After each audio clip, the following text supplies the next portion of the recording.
noche he tenido un sueño especial. He soñado con una escuela diferente. Esos niños estaban deseando ir a la escuela para poder jugar todo el rato. Si te gustaba pintar, podías pintar. Si te gustaba correr y saltar, podías hacerlo. Los mayores les comprendían y les hablaban bonito, como dicen en Perú.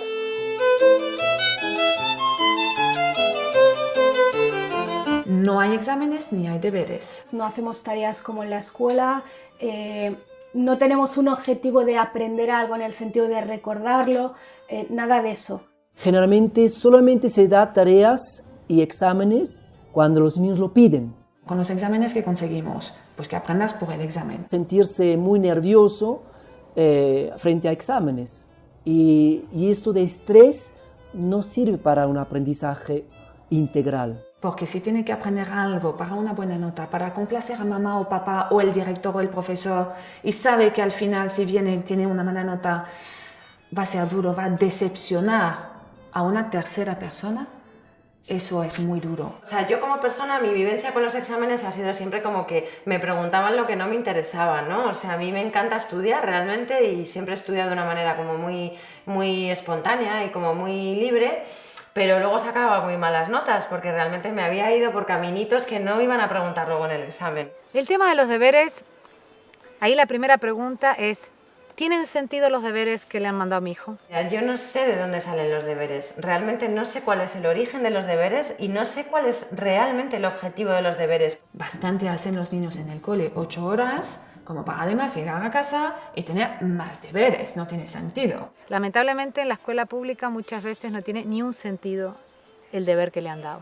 Yo creo que en realidad los deberes servirían para que los padres de las escuelas tradicionales se den cuenta de que el sistema educativo no sirve para nada, porque ellos no recuerdan nada, no pueden ayudar a sus hijos en los deberes porque no se acuerdan. Tú no deberías de enseñar 2 por 2, 4, no tiene sentido.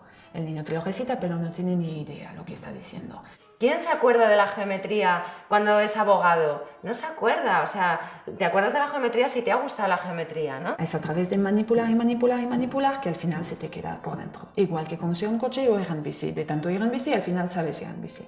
Nunca jamás se te olvida. Muchas veces las tareas solo sobrecargan al niño y le roban tiempo muy importante que él podría actuar con otros niños jugando, lo que es una oportunidad increíble de aprender muchísimas competencias para la vida. No es que me pongo en contra de mi hijo, me alío con la profe, en plan, tienes que hacer la tarea y a tal hora, y si no terminas, pues te quedas sin salir al parque. No, porque yo sé que lo que mi hijo necesita es salir y moverse y correr. Él estaría mucho mejor haciendo, cocinando conmigo, leyendo un cuento o cualquier otra cosa para un paseo por la playa, me parece un poco más interesante. Nada más entrar, los niños entran y tienen acceso al material. Los niños llegan, se ponen a jugar de manera libre, la maestra hace alguna actividad que tenga sentido, sobre todo algún proceso real, o sea, no es que hacemos plastilina, sino que, por ejemplo, la manera de modelar es hacer pan que nos lo comeremos mañana, es decir, cosas reales con sentido y que el niño si quiere interviene y si quiere no interviene. Podemos estar un día visitando un museo y estar 7 horas viendo cuadros y eso está tan bien como estar un día toda la mañana viendo películas, porque con eso también se aprende. Pero también regar plantas, también cuidar de los animales, que solemos tener animales, es importante. Tenemos talleres de ciencias, un club de lectura, hay un club de historia, hay salidas, hemos hecho salidas de observación astronómica. Pero también las reglas de sociedad, decir buenos días, adiós, gracias. También todo esto hace parte de la vida práctica. O sea, no hacemos nada que la gente que está mentalmente escolarizada se pueda imaginar o pueda entender. Tenemos una reunión semanal en la que tomamos las decisiones de tipo organizativo que tenemos que tomar. Nos contamos con una asamblea semanal, que es un lugar de encontrarnos, de plantear conflictos. Hay una asamblea que hacen los del grupo de infantil, hacen sus asambleas concretas porque es verdad que bueno, las necesidades normalmente en esa edad son diferentes. Plantear proyectos de que distintos puntos de vista puedan ser compartidos y en algunos casos llegar a acuerdos y en otros casos reconocer que somos distintos. Todos estos temas pues se resuelven pues hablando y organizándonos. Y también las reflexiones, qué está sucediendo en el lugar, estamos siendo realmente lo que queremos ser, estamos haciendo lo que queremos hacer. La idea es que el proyecto esté gestionado por todas las personas que lo conformamos, es decir, niños y niñas y adultos, ¿no? En el caso del jardín del planteamiento Waldorf no existe la asamblea, no hay asamblea. No hay asamblea porque en realidad todo es como si fuera una asamblea, o sea, no está delimitado. Por eso no está nada fijo. Hay escuelas que van a tener una asamblea fija todos los días a una hora, otros que 2 o 3 al mismo día, otros que ninguna. Todo es fluido porque somos únicos y el grupo que se forma en nuestra clase es único.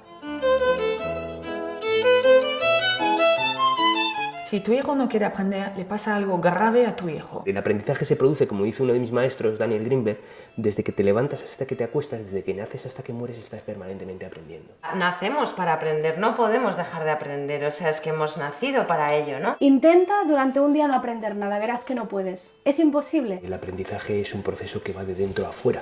Que es algo activo. Es lo que hace el niño, lo que hace el que aprende, que es la parte importante. Porque si tú quieres aprender, vas a aprender. Porque está integrado con el deseo.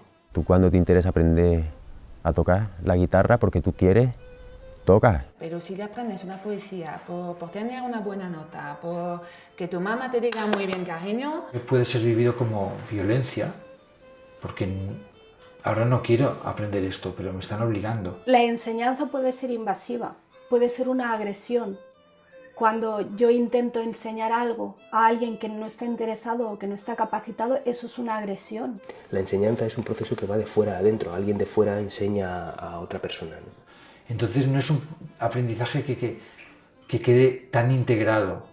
Cuando te meten en el conservatorio de pequeño, una gran mayoría aborrecen la música, por lo menos durante unos años, ¿no? Otros, pues, tienen más dones para la expresión musical y en 2 años son capaces de hacer casi 4 años de conservatorio de piano. Te pongo ejemplos reales, ¿no? Y en nosotros mismos podemos tener un ejemplo, o sea, seguramente, bueno, yo vengo del sistema educativo tradicional, pero sé que lo que he aprendido en mi vida, porque he querido aprenderlo, lo he aprendido muchísimo mejor y he tenido unas ganas inmensas. Me he tirado horas enfrascada en un aprendizaje porque me ha apetecido a mí, he querido seguirlo, ¿no? Esa es la clave de la cuestión, que no todos aprendemos igual, no hay un sistema mejor que otro. Cada uno tiene sus dones, cada uno tiene sus talentos y encuentra su manera.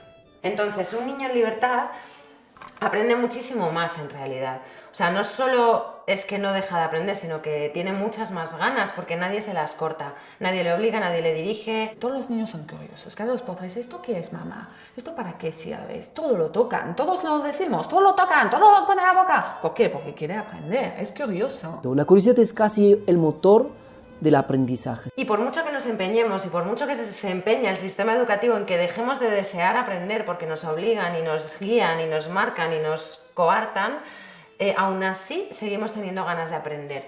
Aprendes a base de experiencias, aprendes a base de errores y a los niños no se les deja equivocarse. El número de niños que hay por aula y el no poder decidir nunca o recibir una atención individualizada, el que no hubiera un respeto por los ritmos, que no se pudiera jugar más tiempo que hacer fichas, que cosas que tú recordabas de la escuela que no te habían gustado, ¿no? Y en las que estaba pues, evadiéndome constantemente, ¿no? Pues, ya sea físicamente o mentalmente. No te gusta cómo se hacen las cosas, no estás de acuerdo en que tenga que ser todo tan estricto desde tan pequeños, que las clases sean iguales con 3 años que en la facultad, ¿no? Pues llegas a la universidad y sigue siendo más o menos lo mismo.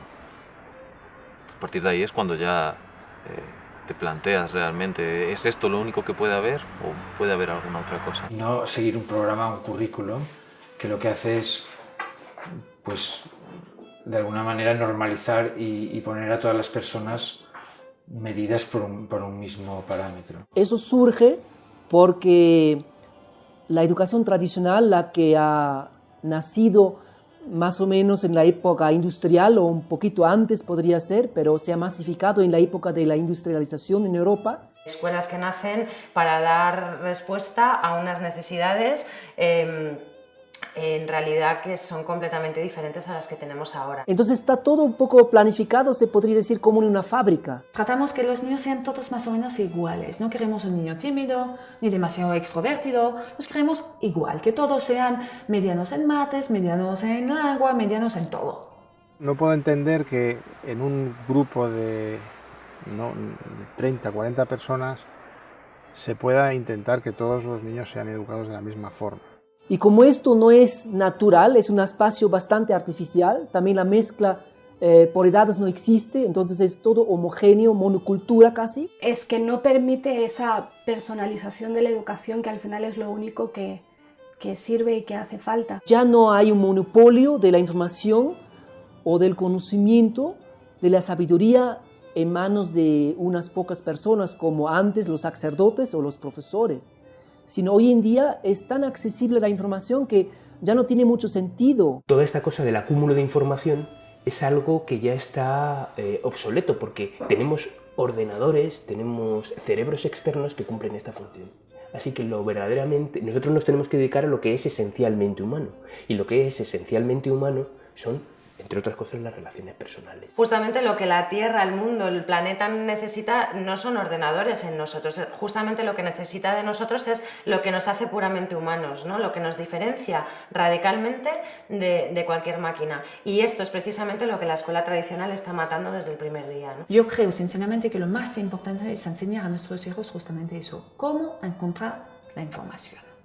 Cómo buscarla y cómo encontrarla y saber distinguir de la que me vale y la que no tanto. Entonces, hoy en día hay un fuerte apoyo de muchas áreas de las ciencias que apoyan un cambio, que sugieren un cambio en educación. Lo que nos dice la vida, lo que nos dice la biología es que la biodiversidad es fuente de promoción de vida. Es decir, donde hay diversidad, hay mucha vida. Es decir, el mundo progresa porque cada uno se dedica a una cosa diferente. Esos barrotes a las ventanas y los niños sentados sin ni siquiera derecho a alimentarse, tienen que pedir permiso para ir al baño. Se basa en lograr disciplina en un espacio cerrado donde se busca sobre todo enfocar en enseñar contenidos. María Montessori desde hace más de un siglo escribió muchos libros, como La educación y la paz, es uno de sus libros,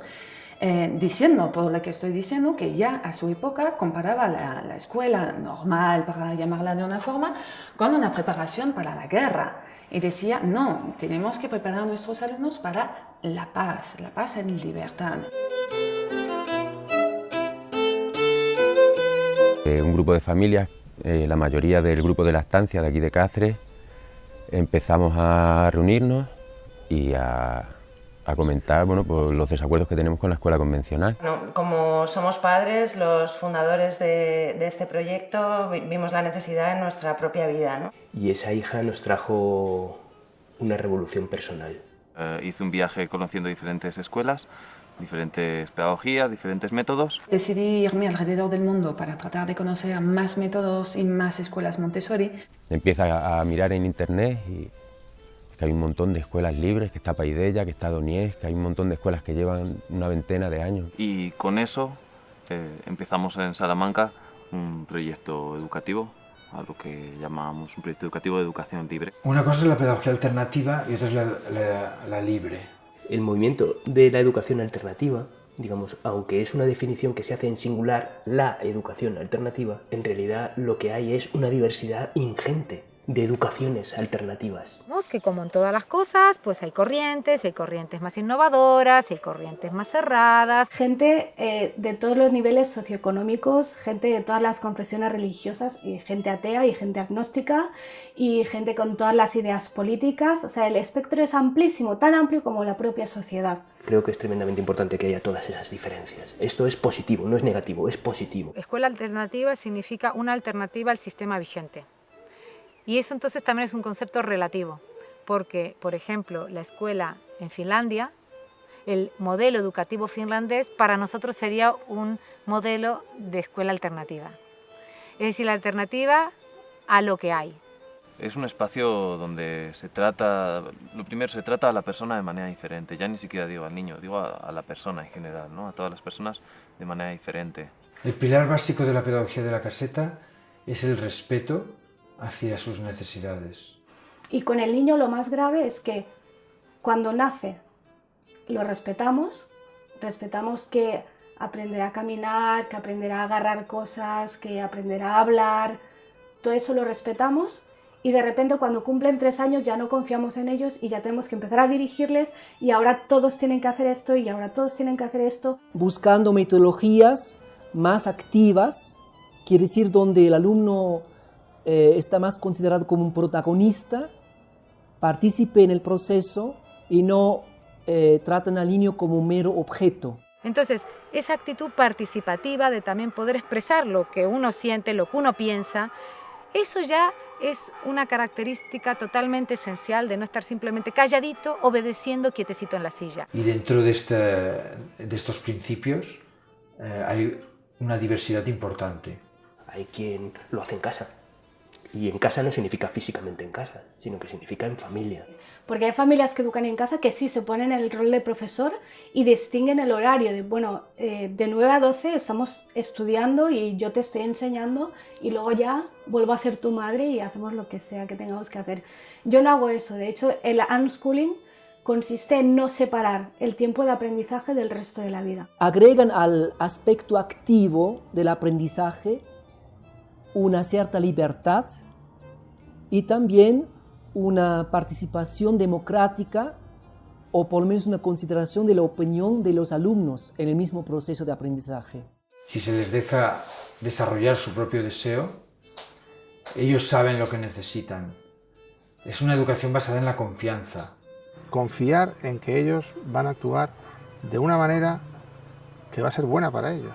Siempre que hablamos de escuela libre o democrática, siempre sale lo de hago lo que me da la gana, ¿no? Es como la frase que siempre sale, pero ¿hacen allí lo que les da la gana? Confiar no quiere decir dejarles hacer lo que quieran, tampoco. Dejarles que se den golpes, ni que se... no. Dentro de una escuela democrática, paradójicamente, hay muchas normas y muy claras. Límites, normas de a su ritmo, el respeto. Y va aprendiendo a través de esos límites que existe otro, que hay que respetar también al otro. Respeto por la forma de comunicarte, respeto por las opiniones de los demás, respeto por el entorno. Pues esos son los límites que ayudan a crecer.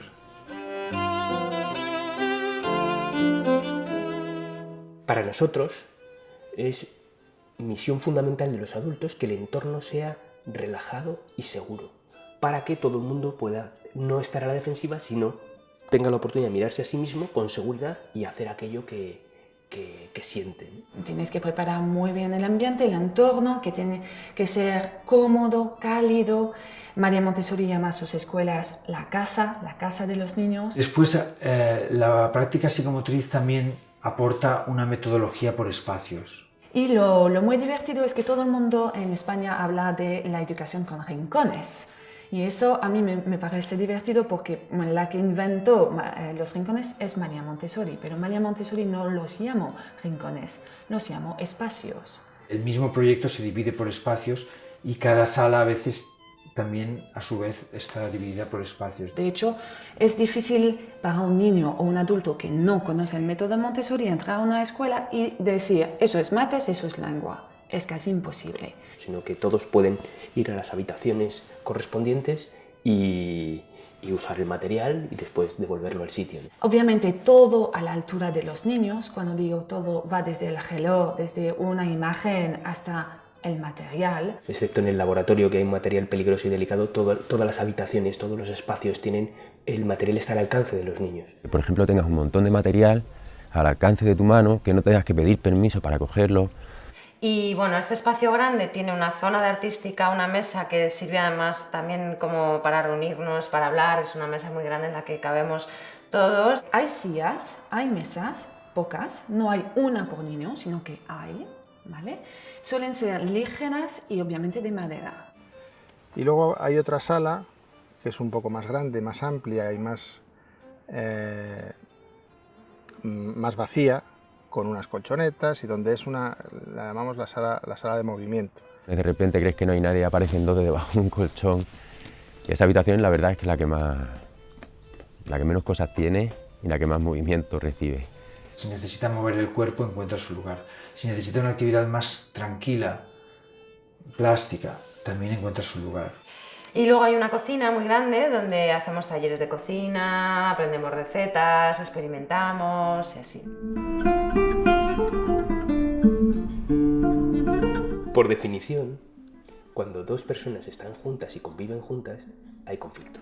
Permitir a niños que estén jugando hora y media juego libre, ininterrumpidamente, es el mejor caldo de cultivo para los conflictos y para su resolución. El nivel de conflictividad, de pelea, como decías en tu pregunta, es extremadamente bajo. Lo que está claro a lo mejor es que no hay una manera concreta de resolver un conflicto, no hay una receta para resolver conflictos. Esa sencillez ya da mucho menos competitividad, o sea, ya promueve menos al conflicto. Sabemos que hay espacios más conflictivos y espacios menos conflictivos. Para nosotros, el conflicto es prioridad. Las relaciones humanas son prioridad, porque nadie puede desarrollarse a sí mismo si tiene que estar a la defensiva. O sea, siempre nos estamos moviendo entre un espacio de seguridad, porque el espacio creado por el adulto es un espacio de seguridad, y el permitir la máxima autonomía. Y nosotros definimos este lugar como un lugar donde tenemos que aprender a saber hasta dónde nos podemos expresar, porque los demás también tienen su necesidad de espacio de expresión y nos vamos a rozar. La primera idea es que el conflicto lo pueden resolver ellos. En principio deben resolverlo ellos. A veces es peor intervenir y el conflicto se resuelve peor si interviene un adulto o dos adultos que entre ellos. Si hay un momento de físico, de empujones, metes las manos por medio sin decir nada y te esperas a ver si son capaces de intentar hablar. No permitir que la agresión ceder, digamos que suba el nivel de agresión, ni verbalmente ni físicamente. Uno puede decir todo aquello que siente sobre la otra persona, sobre lo que sintió con la otra persona hizo. Intentas no meterte y sobre todo no dar tu opinión. Sin tomar partido por uno de los dos, sino intentando que siempre sea algo lo más objetivo posible. Ni a lo mejor sabes si esa persona ese día viene más revuelta. Algunos pues han vivido situaciones muy difíciles, otros no. Unos piensan de una manera, otros piensan de otra. Entonces partimos de la base que en todo caso todos son víctimas como mucho. Sin juzgarlos, mediar en los conflictos para que todo el mundo tenga la oportunidad de escuchar el punto de vista del otro y en ocasiones se llegue a acuerdos y en ocasiones pues se constate que hay diferencias. Y luego es muy bonito también ver qué normas surgen a partir de ahí. Y aparte, después reflexionar sobre si como hemos actuado es como deberíamos haber hecho, si podíamos haber hecho alguna otra cosa que hubiera sido más justa para todos, bueno, o que hubiera llevado a otra solución. Es que es una maravilla, ¿no? Lo que se puede llegar a crear, ¿no? y a solucionar y de qué forma, ¿no? Gran parte de lo que eres como adulto se lo debes a lo que fuiste como niño, por lo tanto sí que va a ser muy importante qué tipo de relaciones has tenido, cómo has sido educado, ¿no? Todas las fases que vas a tener de mayor las pasas primero de niño. Vemos que tanto más pequeño es el niño, tanto más huella deja lo que hacemos para el resto de su vida. Entonces, si tú de niño has tenido la opción de construirte herramientas, cuando seas mayor te vas a poder adaptar. Sin duda. La capacidad para mirarse dentro tiene que ver con cuáles han sido tus experiencias emocionales, sobre todo en la primera infancia, ¿no? Es donde más responsabilidad hay, porque ahí es donde se crean las bases de la persona. Para nosotros Guaira no es el espacio donde ellas se educan. No me gusta llamarlo espacio educativo porque creo que es solamente un elemento más de su desarrollo. Porque la educación es eso, está todo unido. Aprenden a escribir igual que aprenden a hablar, igual que aprenden a caminar. Lo que recibimos son muy pocas iniciativas para aprender a leer, digamos como un taller formal para leer, para escribir o para sumar o para la aritmética básica. Tanto el tema de la lectura la lectoescritura como el tema de los números, se da de una manera espontánea. Lo importante no es leer y escribir, lo importante es comunicarse. La lectura y la escritura son aprendizajes instrumentales para lograr un fin que es la comunicación. Y los niños y los jóvenes están deseosos de comunicarse. Cuando el niño está en ese periodo, el del lenguaje es muy fácil de ver, porque los niños ven una letra y siempre están, mamá, ¿qué pone aquí? ¿No? O sea, si un niño está escribiendo así es que no está preparado para escribir todavía, porque vemos que toda la atención está puesta en controlar este cuerpo totalmente descontrolado. Pero a lo mejor con 7 o 8 años no saben leer. Y con 10, yo he visto chavales en escuelas con 10 que estaban aprendiendo a leer. Pero cuando quieren aprender tardan muy poco. Entonces hay que distinguir entre el proceso de escribir como tal y todo lo que hay antes para que este proceso sea rápido, fácil, alegre, divertido y exitoso. Un niño de 2 años que me dice, tengo sed, dame agua, le doy agua. Si ese mismo me dice, tengo sed de conocimiento, quiero aprender, ¿quién soy yo para decirle, no cariño, tienes 2 años, espérate a 7 años? No tiene sentido. Y nos damos cuenta, sin embargo, que los niños saben hacer esto, pero no lo hacen a través de lo que denominamos en la educación convencional clases. Partimos de la base que no hace falta, que con ser una vivencia es suficiente.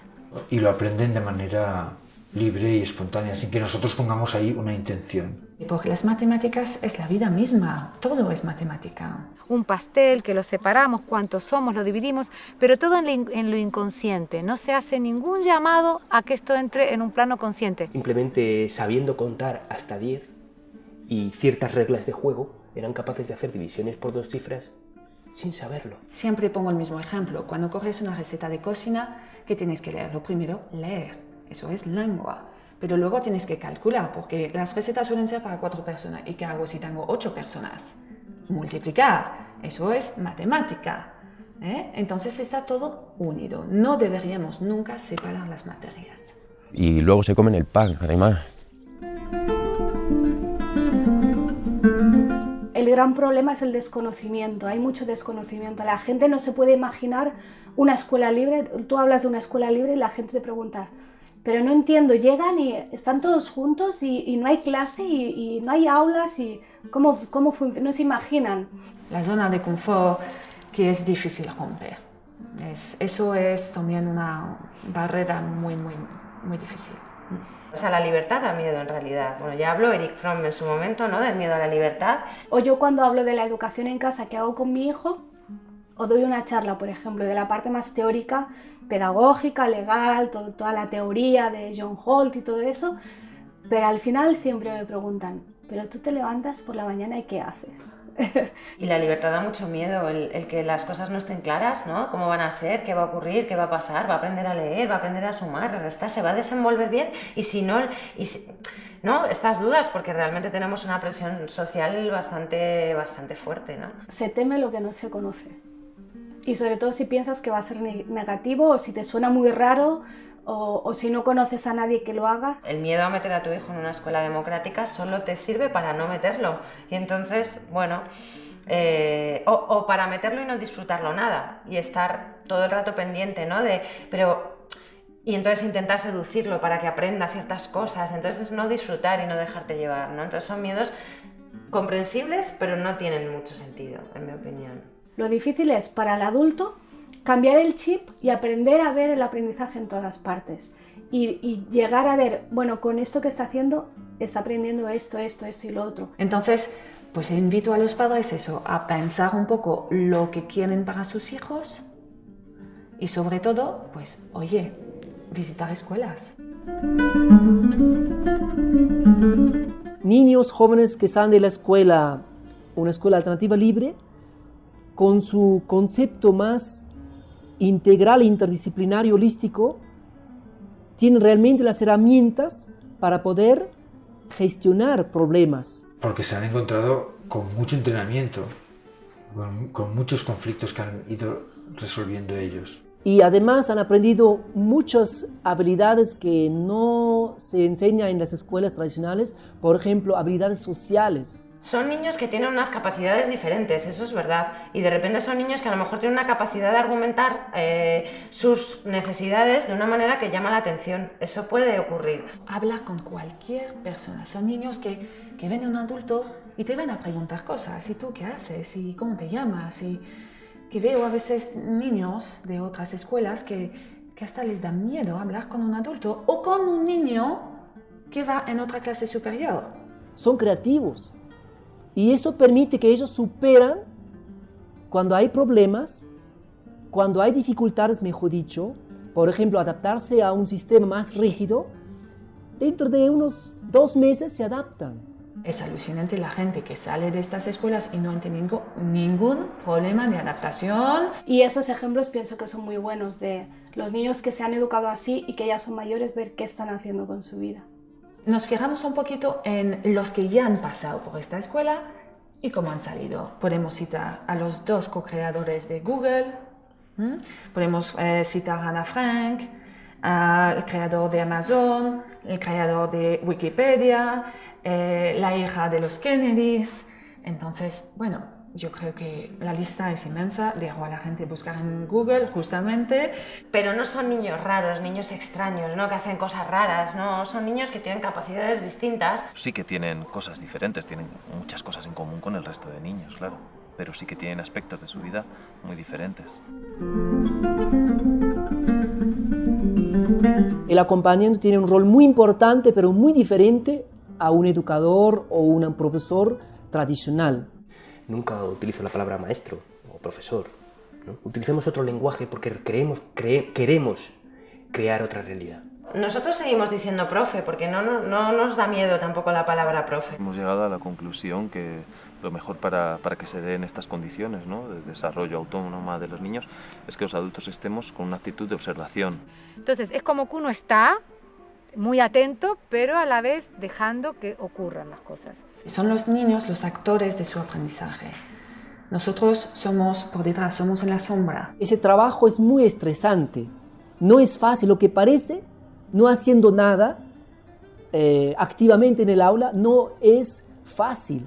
Ese estado de armonía en el juego es uno de los mayores artes, diría el mayor arte de un adulto, crear ese entorno en el cual los niños jueguen y tú estés como que no estás, pero estás. El acompañamiento emocional, ayudarlos a crecer, acompañarlos en las cosas que les pasan. Estar muy atentos a cómo se están sintiendo.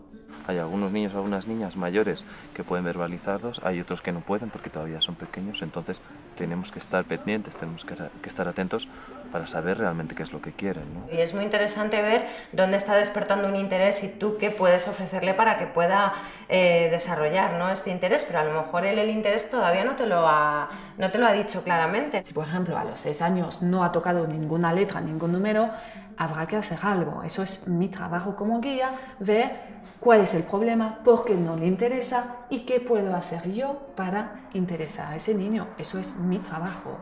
Y crear contextos y crear situaciones en las que ellos también puedan desarrollar sus proyectos.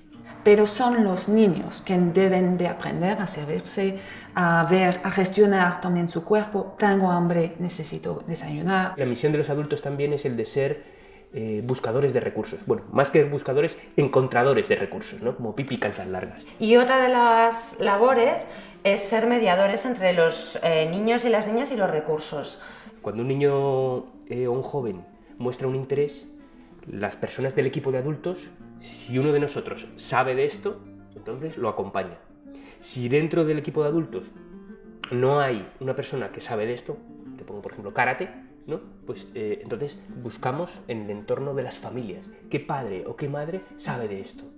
Lo que han visto, ¿no? Siempre es así, siempre hay un referente adulto. ¿Cómo le vas a pedir a un niño que supere ciertas dificultades que pueda tener si tú no estás ahí también como avanzando? Hay gente que sí que lo tienen, ese respeto innato, esta forma de hablar a los niños, de ponerse a su altura para hablarle, de dejarle hablar, criticar, escucharles. La economía, sin duda, es uno de los desafíos que un proyecto de este tipo pues, se encuentra. Esta educación no existe dentro de la escuela pública pues no tenemos más remedio que hacerlo privado. Y sin duda esto, que es una iniciativa privada que no está subvencionada con fondos públicos, pues se alimenta de las cuotas que pagan la familia. La única entrada de dinero de los proyectos son las cuotas de las familias. Aparentemente se necesitan muchos recursos para hacerla bien. Lleva a que sea una escuela cara. Porque es necesario, a cuantos más niños hacen falta más acompañantes. Y los acompañantes cobran un sueldo simbólico por estar aquí y entonces, bueno, hay una parte de sueldo económico y mucho capital humano. Entonces nos veíamos en la disyuntiva de o no hacerlo o hacerlo con cuotas altas. Según qué países, vemos que cuanto la economía más delicada es, tanto más diferencia hay y tanto más una escuela Waldorf significa ya todo un pack de cierto nivel. Si hay gente que no tiene acceso al proyecto por el tema económico, te hace plantearte hasta qué punto estás haciendo algo alternativo o estás haciendo algo de élite. Cuando empezamos con el proyecto, algo que teníamos claro era eso, ¿no? Que queríamos que fuera accesible a todo el mundo y que lo económico no fuera una barrera. Que a veces hemos tenido como un diálogo con perspectivas más sociales, de que esto tiene que llegar a todo el mundo. Ahora mismo Guaira es un lugar donde lo económico no es barrera para nadie. Estamos poniendo unos 20 euros al mes para gastos diversos, pues fruta o materiales o alguna visita, alguna salida y cosillas así que hacemos. Y nada más. Y nos planteamos ahora la opción de dar becas a gente que no pueda acceder, ¿no? Por problemas económicos. También tenemos socios que pueden colaborar con la ONG porque creen en la escuela democrática, en la educación democrática y quieren que esto se extienda y que sea una cosa que crezca y evolucione. Somos especialistas en llegar a acuerdos con las familias para que esto no suceda, para que nadie se quede fuera por dinero. Es en todo caso el Estado el que puede favorecer que este tipo de educación llegue a todo el mundo si es que lo estima conveniente.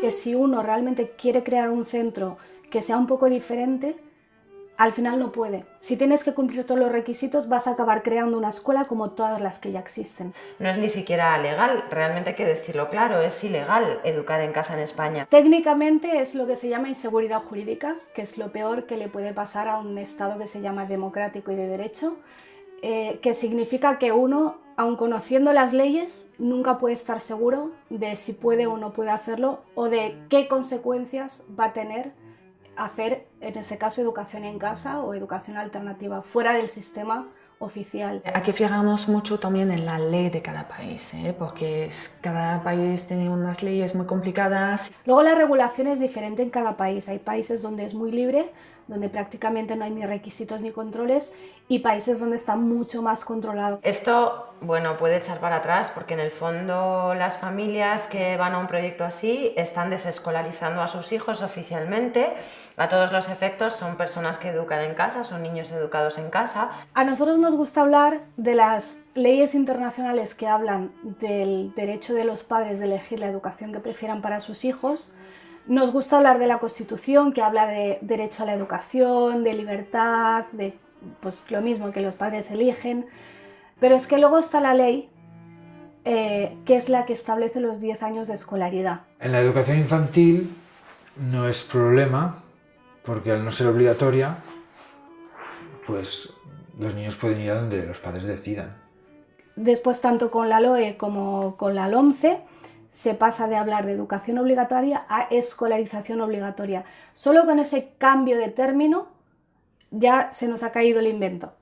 Los que tenemos hijos mayores sabemos que dentro de unos años, cada vez menos, vamos a tener que plantearnos seriamente el tema de la escolarización. El problema es que aquí se está interpretando restrictivamente, incluso el propio Tribunal Constitucional lo interpreta de forma muy restrictiva y entiende que escolaridad significa escuela presencial en un centro docente homologado por el Estado y nada más. De hecho no existimos como actividad, ¿no? Entonces en cada ayuntamiento pues se va resolviendo como se puede. Y no se admiten tampoco las llamadas escuelas libres porque no cumplen los requisitos de creación de centros docentes que la ley establece. Entonces, cada proyecto está constituido a su manera. Habrá proyectos que son asociaciones, otros son empresas. Otros que son gabinetes psicopedagógicos, pero que ofrecen un espacio de educación alternativa. Ojo de Agua es una sociedad limitada. Hasta ahora nos hemos constituido como asociación. Pues nosotros funcionamos como una ONG que ofrece servicios y cobra por estos servicios. Muchas personas no tienen ningún problema, pero hay personas que sí se ven perseguidas por la administración. No es una persecución activa, tampoco es que el Estado esté pasando lista todos los años para ver qué niño no está escolarizado, pero sí que a veces se han dado problemas. Por la vía legal en primaria es complejo. Se puede hacer y hay muchas soluciones que se han creado, ¿eh? Algunas sí se han conseguido homologar, algunas están como escuela privada extranjera. Lo único que ocurre es que, bueno, como mucho lo peor que te puede pasar después de un proceso larguísimo judicial de servicios sociales, tal, lo peor que puede pasar es que te obliguen a matricular a tu hijo en un colegio tradicional. Hay gente que educa en casa que nunca ha tenido problemas, hay gente que la han obligado a escolarizar, hay gente que ha tenido un expediente abierto y luego se ha archivado. Hay muchos expedientes que nunca se han archivado oficialmente, pero que se han quedado ahí, no sé si olvidados en un cajón, no sé si adrede o por descuido, pero que llevan años que ni avanzan ni se cierran. Me dijeron una vez a mí, te tragas alguna espina, pero te comes el pescado. Nosotros definimos la familia como el ecosistema más esencial para el desarrollo sano de los niños y de los jóvenes, de los seres humanos. Las familias es un pilar fundamental. Hay una forma de incluir a la familia dentro de la escuela y que no sea la escuela por un lado, la familia por otro y los niños no sepan de verdad, ¿no? O que haya una coordinación entre los profesores y los padres y una comunicación y se hagan las cosas a la par. De hecho, nosotros decimos que es condición que haya líneas de comunicación permanentemente abiertas entre los padres y el equipo de adultos para que lo que pase en la casa se trasvase la información a Ojo de Agua y lo que pasa en Ojo de Agua se trasvase la información a la casa. Aparte de eso está toda su implicación humana en las reuniones que hacemos juntos y compartimos cómo vivimos la educación. Claro, esa implicación también se aprecia en lo difícil que resulta encontrar personas que sigan el proyecto. Porque las familias que se acercan al proyecto de alguna manera están buscando ese respeto. Y ahora hay 17 proyectos en la Red de Educación Libre de Cataluña y otros tantos que están a punto de entrar. O sea que ha sido realmente una explosión. Y en general yo creo que ahora hay un despertar general y si se podría decir, por ejemplo, hay movimientos mundiales como la educación democrática, que tiene una red internacional donde se muestra que en todos los continentes hay movimientos en esa dirección. Pero no hay una estructura piramidal en el que una persona haga un gran descubrimiento y luego todos los demás sean seguidores. Guaira funciona de esta manera, en este lugar en concreto, y no creemos que sea ni siquiera exportable a otro lugar. Las personas que lo formamos somos estas, y con nuestras características propias formamos este espacio. Está bien que haya un abanico amplio, que esté la escuela Waldorf, que esté la escuela Montessori, que esté los WIL, que haya diferentes movimientos simplemente para mostrar otra cosa es posible. Y que luego cada uno pueda elegir si yo prefiero ponerlo aquí o allá, que tengan esta elección. Nuestro objetivo no es que esto se expanda, nuestro objetivo es que cuando alguien quiere saber lo que es, pues que pueda hacerlo y pueda llegar, pero no es ninguna labor de convencer a nadie. Dar la posibilidad a gente, a padres, educadores, psicólogos o curiosos de ver lo que es. Y estamos también conectados con la educación pública, hay mucha gente de la pública que está interesada y compartimos. Vienen muchos niños a visitarnos de coles tradicionales y nos conocen y vienen y entonces, bueno, se comparte mucho. Hay muchos profesores, y me consta, en los centros oficiales, tanto en la privada como en la concertada como en la pública, hay muchos profesores que están intentando cambiar las cosas, hacer las cosas de otra manera, que están intentando quitar libros de texto, quitar exámenes, quitar deberes, pero al final el sistema es tan rígido que no se lo permite. He encontrado profesores en escuelas públicas maravillosos, que no eran guía Montessori, pero me invitaron a ver cómo trabajaban, no tenían material, pero lo que he dicho, la filosofía sí que la tenían. Entonces, hay profesores de la pública que acaban creando escuelas alternativas, aunque sean ilegales, porque eso al final es secundario. O sea, lo suyo sería que la escuela pública para todos, este eslogan de camiseta verde, escuela pública y para todos, que sea de verdad la alternativa, la mejor alternativa, que lamentablemente no lo es. Pero efectivamente que sea público, eso es mi sueño, por supuesto que sí.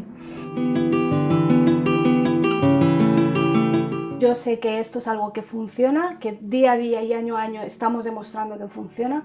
Hay escuelas libres muy buenas en España, hay familias educando en casa que están teniendo muy buenos resultados. Solo el despliegue que ha habido en España, de que ahora están prácticamente todas las comunidades autónomas, muestra cómo, lejos de ser una pedagogía desfasada con los tiempos, es una realidad que crece cada año y crece en parte como respuesta al sistema escolar, que no me gusta llamarlo sistema educativo porque no es lo mismo. El sistema escolar está fracasando, le está fallando a muchos niños. La buena solución es que todavía nos queda mucho por hablar con los poderes públicos, para que reconozcan que nuevas realidades, que yo creo que es parte de su función también, nuevas realidades emergen y ellos tienen que estar atentos, es parte de su trabajo también, estar atentos a las nuevas realidades para que la evolución social se vaya produciendo. Y ahora quien más, quien menos, ha visto un reportaje, ha leído un artículo, incluso conocen a alguien que lo está haciendo y por eso cada vez más gente se lo plantea también, porque se va conociendo. Justamente hoy nos han llamado de un cole público de un municipio de aquí al lado, donde están haciendo un grupo de trabajo de investigación de escuelas alternativas, de educación alternativa, y nos han pedido venir a conocer el proyecto. Y hay algunos estudios, pero poquitos. Yo creo que aquí nos falta eso, una base un poco más formal para demostrar realmente qué es lo que se está haciendo. El mundo está continuamente en cambio, entonces lo que nos valía en nuestra época ya no es válido. Entonces no podemos enfocar en contenidos inciertos.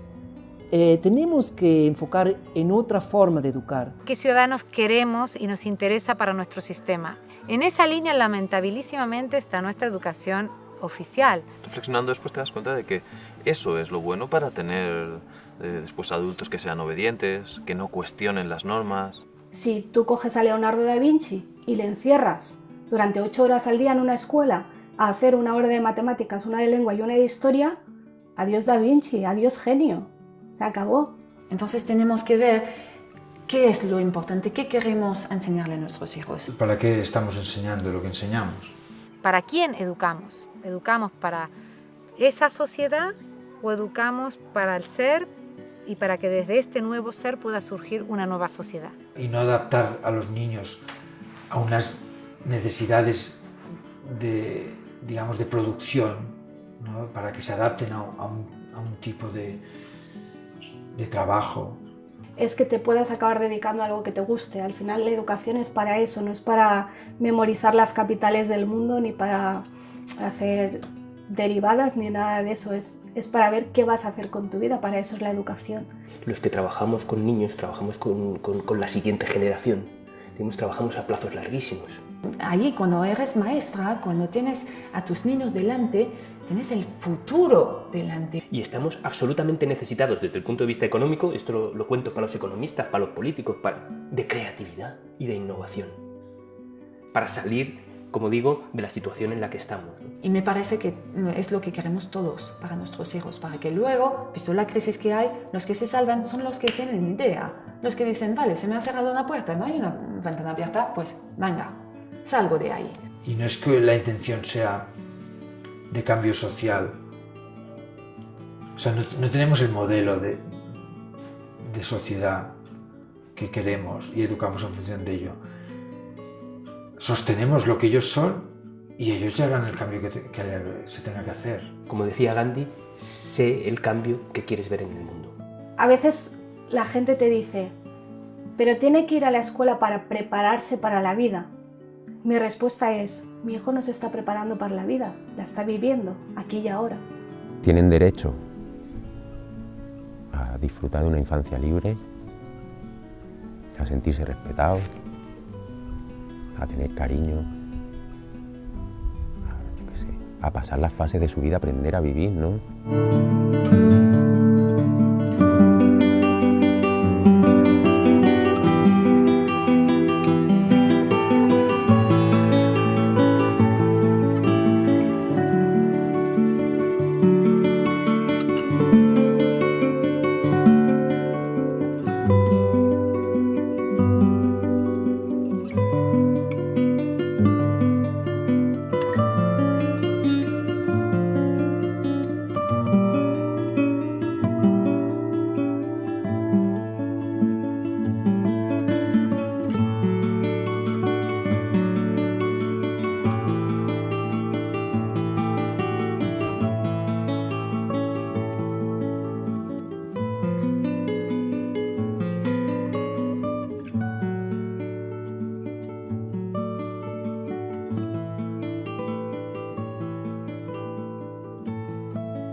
Es bonito verlos como... Me emociono y todo. Ay. A mí se mueven mucho.